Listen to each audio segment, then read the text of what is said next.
بسم الله والحمد لله والصلاة والسلام على رسول الله. أيها الإخوة الكرام، السلام عليكم ورحمة الله. وقيد المجلس ويس 25 من مجالس علم الفرائض بمسجد أبي يعلى الزواوي، المدينة الجديدة تيزي وزو، الجزائر. موضوع اليوم التنزيل. السنة البوسة في دناوي أو في التنزيل. التنزيل ذا شو المعنيس باش هيد نستفهم بالمثال يتضح المقال. نعطيه مثال. فرضا شخص اسمه علي، شخص اسمه علي. شوفوا الاسماء خاطر تنحوج من بعد. شخص اسمه علي مات سنة 2023. ترك بنتا يليس، ترك أبا ذذس، ترك أما يماس، ترك أخا شقيقا، ترك أختين شقيقتين. تجد تشكيلة الورثة في سنة 2025 مات أبوه اللي هو عمر، سنسميه عمر. مات عمر. كي مات عمر الآن تتغير المعطيات.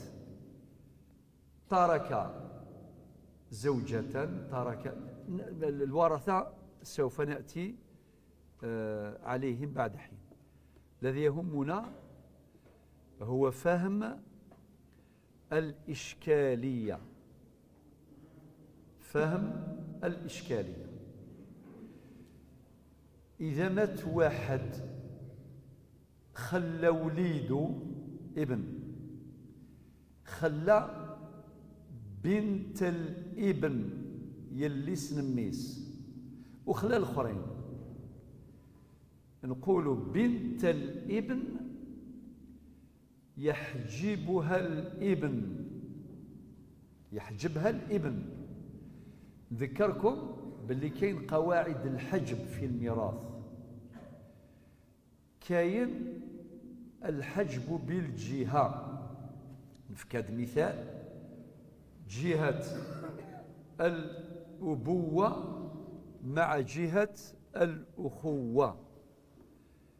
مات واحد وترك أبا وأخا، يموت يجد فافاس أكد كماس ورا يورثن فافاس. أي غار الدينيض الحجب بالجهة. جهة الأبوة مقدمة على جهة الأخوة. ذاك يزوارك ماك. إما إلا ثلا جهة واحدة، استواء الجهة، التسوية في الجهة. كيف يكون الترجيح؟ يكون بالدرجة. مثلا الأخ وابن الأخ الشقيق.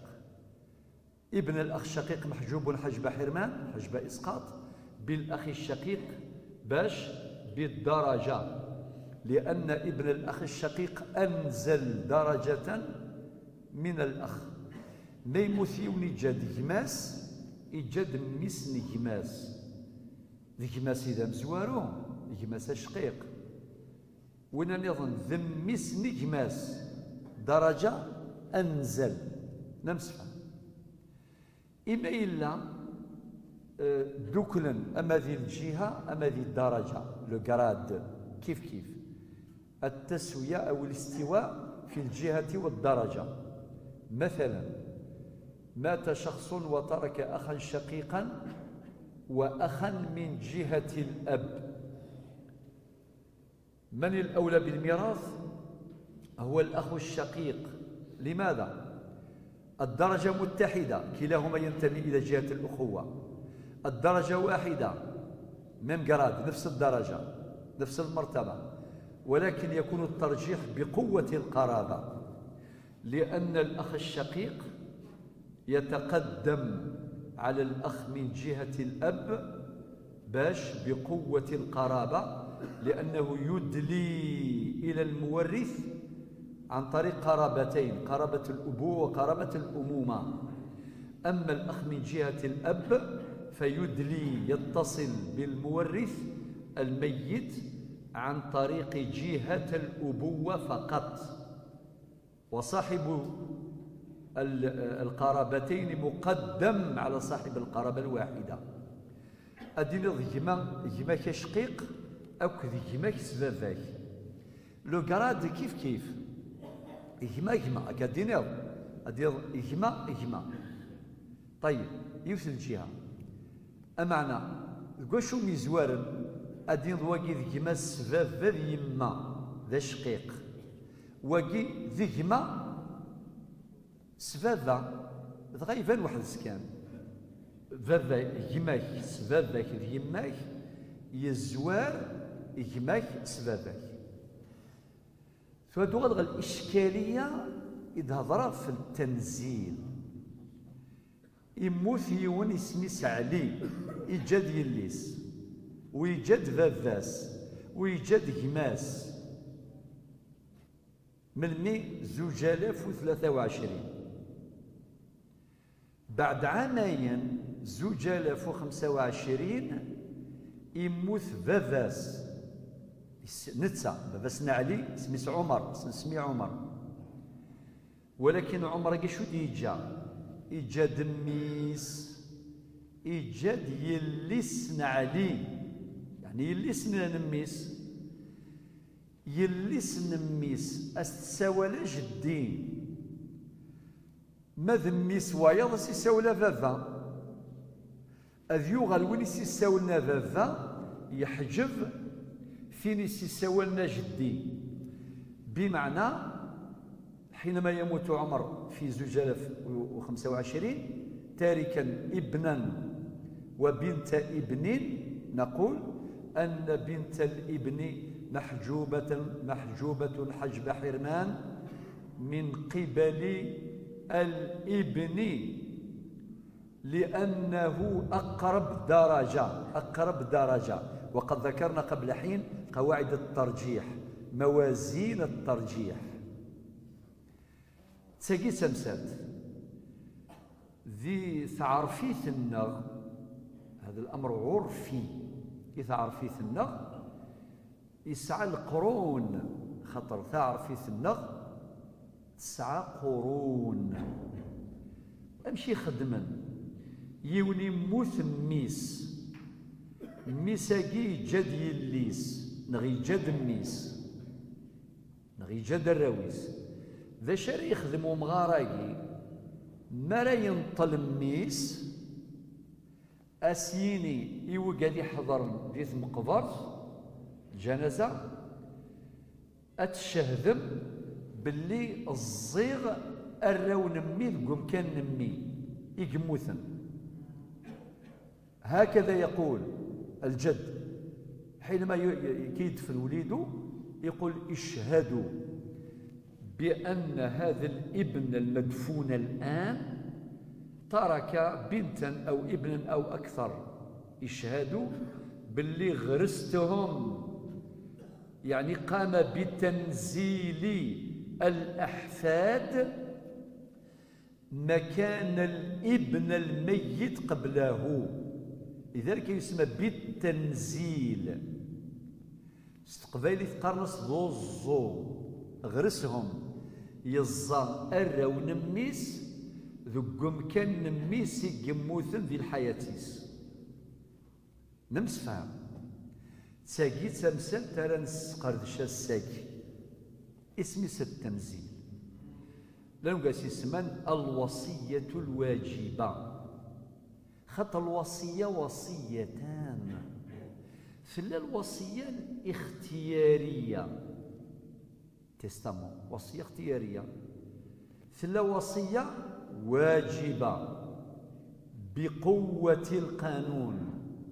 بمعنى ما إلا يون قبل هذه يمث إيجاد الوصية تستمو ذا شريني والرويس من غير ورثينس أسينين كيني مرم مثغ أكاليهين أثن وصاغ أتفك ميثا الدارث أثبنون ذي الجامع نغاث بنون تي معمرث نغاث بنون السبيطر مستشفى نغاث بنون تسداوي في الجامعة نغاث أتخدم تي مقبرث هذه السوسع فتسدر فيس وكذا شو تسمي الصدقة جارية هي وصية.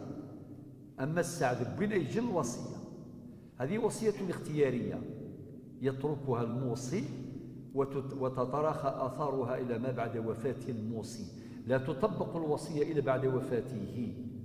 ميقموث الموصي أتنفذ أدست الدرس أتساوي كالني ذا شو أشحال قلاقة ثاوي الدرس أتساوي أقصى حد ثلث الوانتير ثلث ثيس ثلاثة أكالني عند دي وصا ما إلا ديك ثلاثة يقطارا هذا وين كان هكتار واحد إما إلا يسعى 1500 متر هذا وين كان 500 متر إما إلا 300 متر 400 متر أكل مقر الله يبارك طبعا 300 400 قليلة بارابور يعني إواكل مقران عادي تنفذ إنسان المهم إلى كان قادر لوانتير ثلث الماكسيموم ثلث أقصى حد. القرآن لم يحدد في سورة النساء مثلا في الآية 12 ربي قال من بعد وصية توصون بها أو دين. الوصية تستمو غير محددة إليميتي غير محددة في القرآن. ويجي قرنك النص الوارد بإطلاق نص مطلق، ولكن النص المطلق في القرآن يمكن تقييده بالسنة. السنة النبوية تقيد مطلق القرآن. أي غردني غانتيارك واش ديالنا الثلث؟ النبي صلى الله عليه وسلم هو اللي قال في حديث سعد بن أبي وقاص الثلث والثلث كثير. هكا ثلث نغذي الحديث إن الله تصدق عليكم بثلث أموالكم في آخر أعمالكم زيادة في أعمالكم فضعوه حيث شئتم. ولكن دغ الحديث يساد الحديث وايض الدين النبي صلى الله عليه وسلم شو دينا إن الله قد أعطى كل ذي حق حقه فلا وصية لوارث. ولا قالت جد تيستامون يونسي لي زيرتي سي الورثة لا يمكن. الورثة سعان فريضة هذا وين مور نسن وخلاص. الورثة يرثون أنصبتهم الواردة في القرآن والسنة والسلام فلا وصية لوارث. طيب في تفاصيل إلا إذا أجازها الورثة إلى آخره. أدرنو غين النظام ما نتحدث عنه اليوم هاو بين الأقارب يوني مثميس يجد الرويس جدي السن يوصى يزاثن أجدادنا منذ قرون تبنوا هذا التنزيل. ممكن واحد منكم يقول كيف يخالفوا القرآن؟ يقول لك لا ما خالفوش القرآن. الآية 180 من سورة البقرة سندين أنا فهم. والآية 180 من سورة البقرة تحتاج إلى حضور العقل. ألا غادي لي كونسونطري ركز باش هذا يفهم.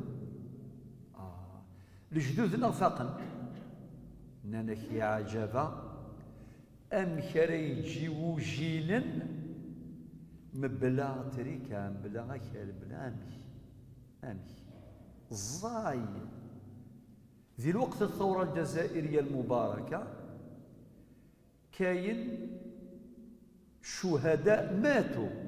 شهيد عنده 24 25 30 سنة مات شهيد في سبيل الله والوطن، ولكن خلى يوجيلا خلى يتامى.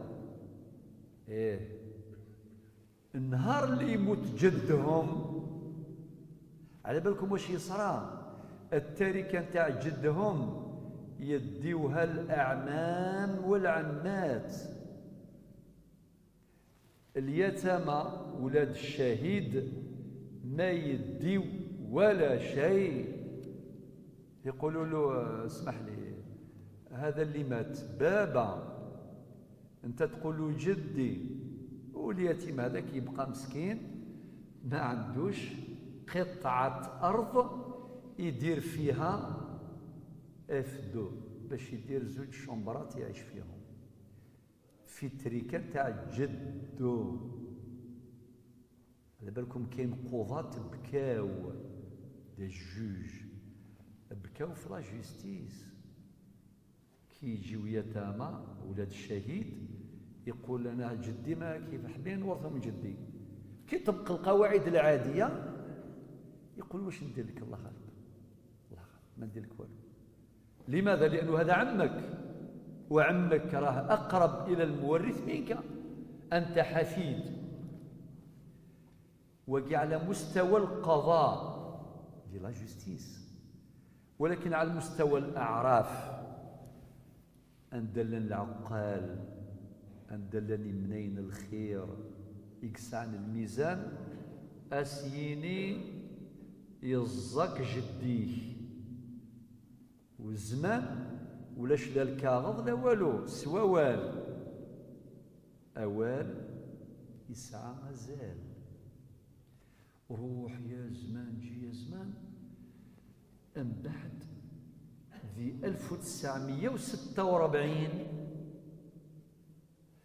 في مصر يفقد يون القانون اسمه قانون الوصية. قانون الوصية غير يفقد في 1946 أين كان يقلن ذي تعرفيث ذي قبيليث طفنت زوار النثني خدمت في 1946 نغد نكوني غورنا غيسعى القرون اسمي يفغ ذي القانون في مصر يتوسم اسم قانون الوصية 1946. من بعد فغندا طاس القوانن يكذب عن أين يقلن ذي 1946 أنسيتي يجبد القانون كي مصريين المصري قالوا المصري اعتمد على الآية 180 من سورة البقرة. ذكرت الآية دون شرح أو تعليق لأن شرحها والتعليق عليها يأخذ وقتا طويلا، أكتفي بالإشارة باش نقول بأن هذا التقنين له أصل يسعى الجذور. بعد ذلك القوانين التي صدرت على مستوى الأمة الإسلامية سواء قانون 1956 1957 1972 كل 1979 جميع هذه القوانين اعتمدت على القانون نتاع مصر قانون الوصية 1946. منها الجزائر نكون ثمورة الجزائر يفقد القانون في 1984 9 رمضان 1404 للهجرة يوفقا 9 جوان 1984 يفقد القانون اللي تواسن قانون 84 11 لا لوا 94 اللي هو قانون توشوت قانون الأسرة. والقانون لكي ذي الوقت اني تبنى ما كان قائما عرفا أين قلان ذي تعرفيث يبوي ثيد القانون النغ ذي 4 ليزارتيكل 4 مواد. المادة 169، المادة 170، 171، 172. يكفى الشغليس يغال التنزيلاكي وريح وجال الوصية بمغار خاطئ. يغال التنزيل بقوة القانون. ثورة يسهل تهضر النوتير الموثق وريسق سيارة وكايني ما يزط جديسنا خاطئ وريسق سيارة أصلا لكن طبقا للمواد 169 إلى غاية المادة 172 غادي يسفغ الفريضة وينزل الأحفاد وينزل طبعا إذا كانت توفرت فيهم الشروط. ولكن ثورة ما هي الشروط؟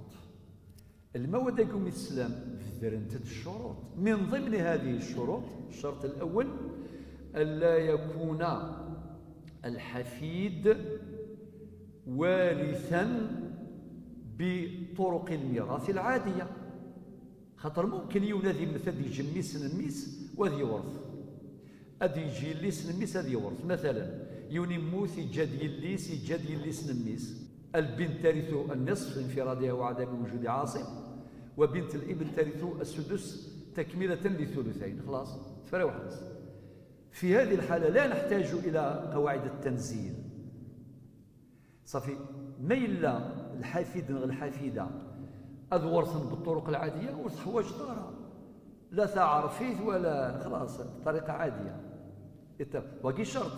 الشرط الثاني ذا شوز ألا يكون قد يعني الجد قد أعطى في حياته هبة دوناسيون هبة في حياته للأحفاد، فإذا أعطاهم فلا يمكن تنزيلهم لا ينزلون. وبعدين إذا أعطى لهم هبة أقل من الثلث أقل من منابئ أبيهم بقواعد التنزيل، يعني ما إلا هذا يعني أذيوي كان ما إلا يفكيسن أقل هذا سرنون باش هذا يوض أين رياوي بابا السن ما نخدم قواعد التنزيل. أما ذي الهبة دوناسيون، أما ذي الوصية الاختيارية ولا ما يخدم وصية اختيارية ذا نفس القاعدة كما الهبة تماما. يعني ذاكيل الحساب هذه وردت في المواد 171 و 172 من القانون الجزائري، أقصد القانون 84/11، ولكن هذا القانون تم تعديله.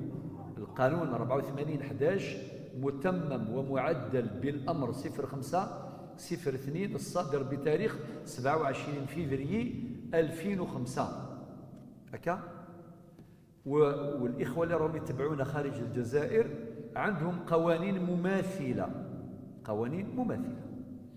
والمادة 170 دارت شرط آخر، شرط الثلث اعتمادا على حديث النبي عليه الصلاة والسلام، حديث سعد بن أبي وقاص اللي ذكرناه، والحديث الثاني ذكرناه إن الله تصدق عليكم بثلث أموالكم. وقد قلنا بأن السنة النبوية هنا قد قيدت مطلق القرآن، لأن الآية وردت في القرآن في سورة النساء على وجه الإطلاق من بعد وصية توصون بها أو دين بجميع الصيغ التي وردت بها الآيات لم تقيد، جاءت مطلقة. وتأتي السنة فتقيد مطلق القرآن. لماذا؟ ضمانا للثلثين على وجه الميراث. معناتها الشريعة خاطر الإنسان سمحوا لي كي قريب يموت على بالكم ماشي يتمنى يعطي كلش في سبيل الله. يتفكر حديث النبي عليه الصلاة والسلام إذا مات ابن آدم انقطع عمله إلا من 3. أذكون تكثر قوى سوى صدقة جارية. 3 سيسن صدقة جارية. أكين كيني الخير يجي غتفكر غاك الجامع يسمع مرس يسفيطار الجامعة يموضان خاطر الوقت الني دايم وليك يروح الاخر بقى على خير الدنيا. خاطر الانسان كي يكون في الدنيا وصحيح يا حسره، لو كان تقول له اعطينا 20 سنتيم بالك يقول لك بزاف 20 سنتيم، نعطي لكم غير 19 برك 19 سنتيم. طبعا كاين قضايا في المحاكم 20 سنه على جال 20 سنتيم او اقل عادي تغنات. هذا هو الانسان غير ربي سبحانه عز وجل اللي يعرف شنو هذا الانسان. الا يعلم من خلق وهو اللطيف الخبير. مرة أخرى أعود. إذن المادة 170 من القانون قيدت هذه الوصية أو هذا التنزيل في حدود الثلث، في حدود الثلث ماكسيموم، يعني أقصى حد الثلث. الآن بعد هذه المقدمات وهذه التوضيحات نروح الآن بالأمثلة، بالمثال يتضح المقال. نعطيه مثال بطريقة منهجية سهلة بسيطة تقرب هذه الأحكام إلى جميع الحضور. جزاكم الله خيرا. نبدأ بالمثال الأول، أشرت إليه في المقدمة ولكن الآن نشوفه على مستوى التطبيق. مات عن، بعد كان الإشارة الحمراء، مات عن اختصار يعني مثيون إيجاد زوجة، أتسان زوجة، إيجاد بنت يليس، بنت ابن يليس نميس، إيجاد أخ لأب يجمس فافاس. ثورا نفضو الزوجة ترث الثمن، أن يتيم الثمن نزرايغر لوجود الفرع الوارث، لكن نزرات لوجود الفرع الوارث. البنت تساوي النصف، ان دومي، 1/2. لماذا تساوي النصف؟ لانفرادها وعدم وجود معصب. كل هذه المسائل طبعا شرحناها في المجالس السابقة. بنت الابن يليس نميس. ماذا نفهم؟ نفهم بأن الابن هذا مات قبل أبيه. أنفهم بلي واقي قشيشاقي يموت قبل باباس. بنت الابن ويجاد أخ لأب، يعني جاد يمس باباس. هل نحتاج الآن لتطبيق قواعد التنزيل؟ الجواب لا، لا نحتاج. نطبق القواعد العادية، نطبق للرجل لما كنت نغرى الزوجة ترث الثمن لوجود الفرع الوارث، البنت ترث النصف، بنت الابن ترث السدس، الأخ لأب باعين يرث الباقي تعصيبا. أصل المسألة 8 و6، طبعا 8 و2 هي علاقة تداخل، نأخذ العدد الأكبر 8 و6 هي علاقة توافق، وشرحنا علاقة توافق معنى كلاهما عدد زوجي، كل منهما يقبل قسمة على نفسه ولا يقبل قسمة على الآخر، فنبحث عن الوفق ثم نقسم مقام الكسر، مقام الكسر الأول على الوفق والناتج يضرب في مقام الكسر الثاني والعكس صحيح. يعني 8 مقسومة على 2 يساوي 4 مضروبة في 6 يساوي 24، هذا 24. 6 مقسومة على 2 يساوي 3 مضروبة في 8 يساوي 24، 24 هي هنا 24. ثم 24 3 عدد أسهم الزوجة 3 أسهم من أصل 24. البنت عندها النصف، نصف معناه 12 من أصل 24. بنت الابن عندها السدس، السدس علاه تكملة للثلثين. وهذه اللي قلناها المعادلة، معادلة في الرياضيات، المعادلة ذات المجهول واحد اللي راهي موجودة في قوله تعالى يوصيكم الله في أولادكم للذكر مثل حظ الأنثيين، فإن كن نساء فوق 2 فلهن ثلث ما ترك وإن كانت واحدة فلها النصف. وقد قلنا لكم بأن الآية ذكرت الثلثين وذكرت النصف ولكن لم تذكر نصيب الباقي يعني السدس، فكان مجهولا إكس سين بالمعادلة ذات المجهول واحد نستخرج يعني سهم أو نصيب السدس. السدس زائد النصف يساوي ثلثين. لذلك نقولوا أدنيني بنت الابن ترث السدس تكملة للثلثين من باب الاختزال. طيب سدس 24 معناه 4، كي نجمعوا 3 زائد 12 يساوي 15، زائد 4 يساوي 19. شحال باقي الأخ؟ 5. إذن هذه المسألة ليس فيها تنزيل، ونحوج راه وزو ولاش لا يوزو لا والو، ما كان لا تنزيل لا وصية واجبة ولا شيء.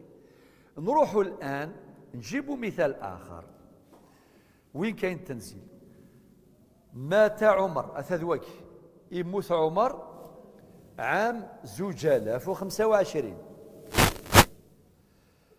وترك أب إيجاد فافاس وأما، أبا وأما يماه، وترك ابنا وترك بنت ابن مات أبوها عام 2023.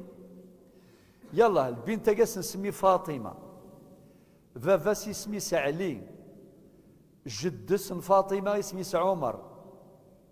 صافي علي ياقي يموت 2023 اسمي يموت شديجة، إيجاد يليس فاطمة، إيجاد عمر اللي هو فافاس، إيجاد وقيد جد سنتسا، إيجاد ثقيد جداس، خاطر في دنتك الصفات سدو وفي غير شو في اللون ذي خاطر تتغير الصفات بتغير المواقع، ودائما النسبة تعود إلى المورث. يا أخي نعود مرارا، صعب جدا أن تعرض عليك مسألة في الميراث جدا. واحد كيفاش يكسبوزي القضية صعب، تحتاج إلى منهجية، ميثودولوجي. يجي واحد عندك يقول لك مات جدي وترك خويا وتركني انايا وترك عمي وترك، يخلطها لك ما تفهمش.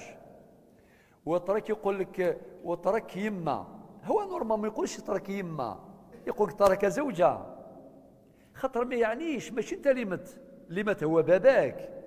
صافي يماك بارابور ليك هي يماك، ولكن بارابور لباباك هي زوجته. صافي احيانا، ماشي احيانا، معظم الاوقات يصعب طرح او عرض قضايا الميراث. لذلك كاين مفتاح اللي هو نقول النسبة الى المورث، تكر النسبة الى المورث.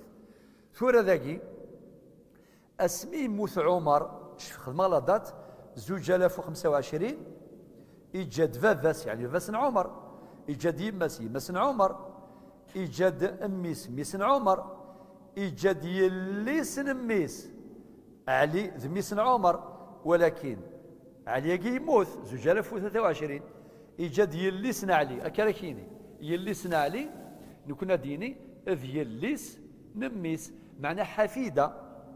يجد 3 يسيس بنتين أفهمتي ذاك. يلا درك نطبقوا القواعد الميراث العادية ذاكي قبل التنزيل، أثاث زكوا قبل التنزيل. الأب يرث السدس لوجود الفرع الوارث، الأم ترث السدس لوجود الفرع الوارث، لقوله تعالى ولأبويه لكل واحد منهما السدس مما ترك إن كان له ولد. الابن هذا مع البنتين خدم غاسنا كاكي باعين، هذان يعني هؤلاء الابن مع البنتين يرثون الباقي تعصيب بالغير، للذكر مثل حظ الأنثيين. أما البنت فاطمة تجي حفيدة يلي سنميس فاطمة اللي هي بنت علي، هذه التي متى هذه محجوبة حجب حرمان بالابن، هاو درناه بالأحمر، محجوبة حجب حرمان بالابن، ما تدي ولا شيء. صافي ذاكي ثورة أنستقسي أهل ترى يزاكم جديم نغوكم يزارا ما يزات أذغى ثفرة يموت يزارا وثور ثرى ولا شيء، فهي محجوبة حجب حرمان.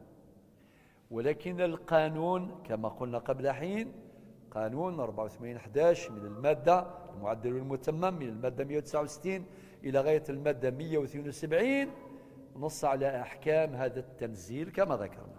ذي ثم نروح بعد التنزيل. هذا بعد التنزيل واش نديروا؟ نفترض أن الابن علي كأنه حي. أما كني تسيدير باش هذا السنف كموريس من بعد نوالي لان تروا بروبابيليتي 3 احتمالات، يا إما ذيلي أقل من الثلث نغادي يساوي الثلث أكثر من الثلث، ما إلا أقل من الثلث أثنفكي الليس، ما إلا يساوي الثلث أثنفكي الليس، ما إلا أكثر من الثلث أثيد نصب أثنف كان الثلث الباقي زيادني. أما ذي ذريمان أما ذاك لما غيني لان ذاك الباقي يكون موقوفا على إجازة باقي الورثة، إذا وافقوا عليه ينفذ وإذا ردوه يرد. ثورة ذاك إذا شان نخدم هذا الثاقل غدا يلا نخدم يسو زيكزاو صافي. شو قلنا؟ يموت مات عن أب هاتن أب نبوثيد، أم هاتن بوثيد أم، ابن هاتن بوثيد ابن أجي ذعليني نراتي داقي أماكن حي. لماذا حيناها افتراض فقط باش نشوفوا شحال يدي، باش النصيب نتاعو نعطيه لبنته، سي لوجيك منطقي. نخدميث باللون الأخضر ابن زائد ابن معنى عليني أكل بنتين غادي لانت هاتنتي ذاكي. يلا نجري المسألة بشكل عادي. طبعا الأب عنده السدس، الأم عندها السدس، الابن مع الابن البنتين الباقي تعصيبا. معنى الابن كنطبقوا القاعدة للذكر مثل حظ الأنثيين، معنى 2 زائد 2 يساوي 6 بائعين مجموع الرؤوس ما كانوا غير 6 يستيدسن خلاص. يلا أصل المسألة كاين سدس العلاقة بين 6 و 6 هي علاقة التماثل يسميس يا أخي صار 4 علاقات: علاقة التماثل، علاقة التداخل، علاقة التوافق، علاقة التنافر. هذه شرحناها فيما سبق. ثورة ذاكي أدن ستة هاثن 6 ثغال ذنتا في أصل المسألة سدس 6 في 6 إيون سدس 6 1 سهم 1 من أصل 6. الأم عندها سدس 6 أيضا 1 زائد 1 يساوي 2. كم بقي باش نوصلوا 6؟ 4. من جمع يون كذيون قيم 4. يا الله 4 كذيون وغال 6. ثورة نوالي هل واحد يقبل قسمة على الأب؟ واحد عادي يقبل. واحد يقبل قسمة على الأم وحدها يقبل. 4 تقبل قسمة على 6 لا. 4 ديفيزي بار 6. إنك تبقى طريقة من طرق، خاطر كاين طرق أخرى. سمحتي علم الفرائض من أسراره أنه عنده طرق حسابية كثيرة أصوض نفس الهدف نفسه، ستحقق الهدف نفسه، ولكن ذاك اخترت الطريقة المنهجية البسيطة ثاني لا تسهل أتنفهم. يلا 4 لا تقبل قسمة على 6 وإن كان العلاقة بينهما هي علاقة توافق. لا علاقة توافق ساعة طريقة نظرنا نزمد نشوف هذاك أصل المسألة الجديد 18 نزمد نشوفها 36 والنتيجة هي نحوس طريقة ياكي 4 أكو لا تقبل قسمة، إذا ناخذ 6 هذه نضربوها في 6. ضبع الطريقة ياكي 3 أيضا سمحتي حتى السبورة ما تكفيش، يعني تبع كان طريقة من الطرق وهي طريقة صحيحة. 6 مضروبة في 6 يساوي 36. هذا هو أصل المسألة الجديد أكا. من بعد لاستخراج الأسهم الجديدة من الأصل الجديد نضرب الأسهم القديمة في العدد الذي صححت به المسألة، يعني 1 في 6 يساوي 6، 1 في 6 يساوي 6، 4 في 6 يساوي 24، 24 مقسومة على 6 يساوي 4. لكل ابن يعني سيناجي لكل ابن 4 في 2 يساوي 8 خاطر للذكر مثل حظ الأنثيين. لكل بنت سنتاكي لكل بنت 4 في 1 يساوي 4. الآن السؤال، خرجنا 8 هذه اللي هي عدد أسهم عليه الذي افترضنا حياته الآن. 8 بارابور 36 هل ترى هي أقل من الثلث أو تساوي الثلث أكثر من الثلث؟ أقل من الثلث. ما هو ثلث 36؟ 12 صافي. و8 أقل من 12. 8 أقل من 12. إذن مباشرة ماذا نقول؟ يا فاطمة نعطيو لك النصيب نتاع باباك عليه اللي هو 8 لأنه أقل من الثلث. واش كتبت هنا؟ وهو أقل من الثلث، لأن الثلث هو 12.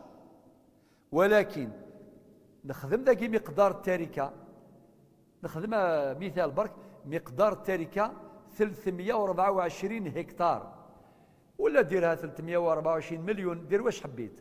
المهم الآن كي نقسموا نخرجوا قيمة السهم الواحد، ناخذوا 324 قسمة 36 اللي هو أصل المسألة الجديد يساوي 9 أسهم، وهي قيمة السهم الواحد.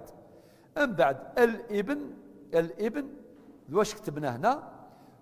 وهو أقل من ثلث، معناها يرث 8 من أصل 36 لأن الثلث هو 108. 108 كي نقسموا 324 مقسومة على 3 يساوي 108. ولكن الابن شحال يورث؟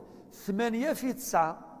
8 هو عدد الأسهم نتاعو هي هذه، و9 هي قيمة السهم الواحد. 8 في 9 يساوي 72. 72 بالنسبة ل 324 أقل من الثلث.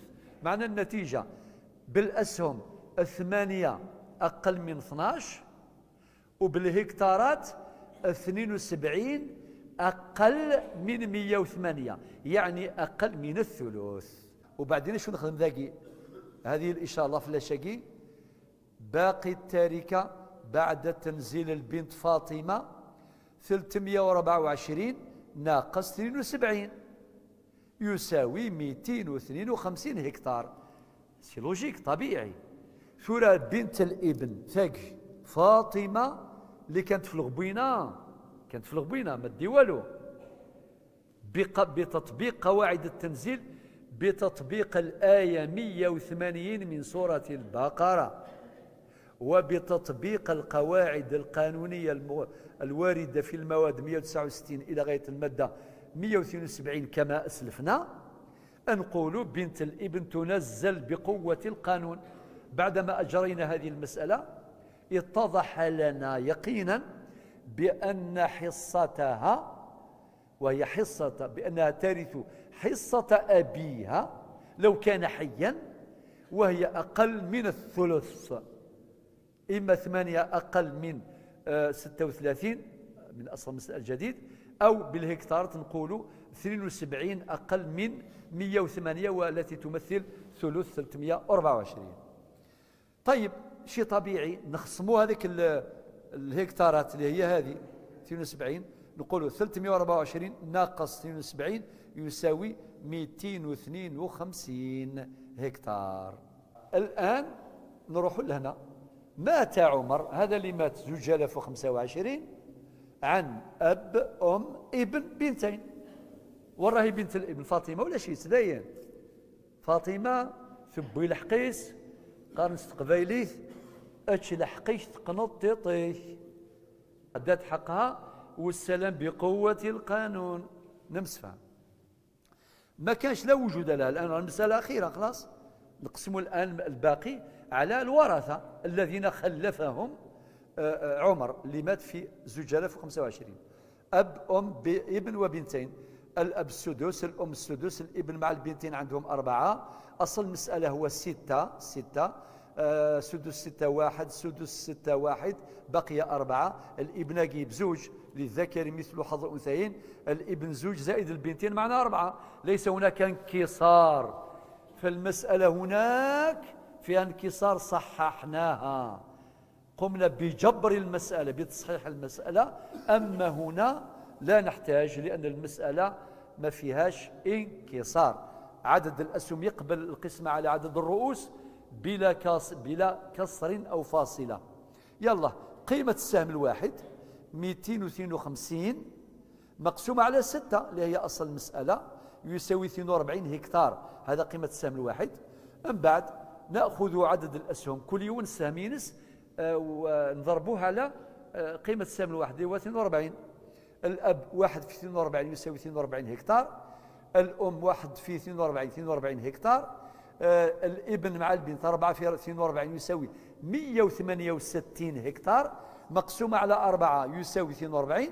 للابن 42 في 2 فوا 2، طيب يساوي 84.